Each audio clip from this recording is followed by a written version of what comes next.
Objek wisata tebing kapal larang di Desa Ara, Kecamatan Bonto Bahari, Kabupaten Bulukumba, ditutup sementara. Penutupan tersebut bersifat sementara oleh pengelola. Saat ini petugas kepolisian melakukan tahapan penyelidikan atas tewasnya seorang pengunjung pada Minggu 7 Juli lalu. Penutupan sementara ini dilakukan oleh pihak pengelola sehari pasca tenggelamnya Elmi Febrianti di tempat tersebut, atau sejak dimulainya proses penyelidikan terhadap tenggelamnya wisatawan tersebut. Pemasangan garis polisi dilakukan mulai dari pintu gerbang utama, pintu loket hingga di bagian pintu tangga spot foto estetik. Pada Selasa 9 Juni kemarin, pihak keluarga korban melaporkan pengelola ke Polres Bulukumba. Mereka melaporkan pengelola karena dinilai tidak ada upaya pertolongan saat korban terjatuh di air laut. Petugas juga dinilai lalai dalam menerapkan fasilitas keselamatan pengunjung. Objek wisata ini dirintis oleh mantan anggota DPRD Bulukumba Amiruddin yang saat ini menjabat sebagai Kepala Desa Ara. Ia sebut lahan tak berguna. Ia rintis untuk menjadi tempat usaha dan sebagian masyarakat Desa Ara menggantungkan hidupnya di objek wisata itu hingga kini.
Pada hari Minggu tanggal 7 Juni 2026 sekitar pukul 14.00 korban bersama dengan saksi menuju ke tempat wisata Apalarang Setelah tiba langsung ke tempat untuk berfoto, dan temannya disuruh untuk mengambil gambar, dan korban langsung keluar ke tempat swafoto. Ada selembar papan dan berdiri, tetapi korban langsung terpeleset dan jatuh. Setelah menerima laporan, Polsek Ujung yang terdekat dari TKP langsung turun ke TKP untuk melakukan penyelidikan.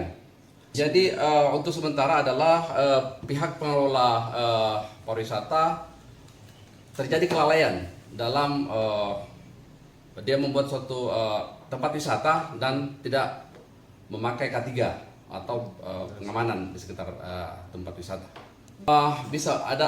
Dia bisa dikenakan pasal 474 ayat 3 dengan ancaman hukuman 5 tahun penjara.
Download Tribun X sekarang, menghadirkan lokal menjadi Indonesia.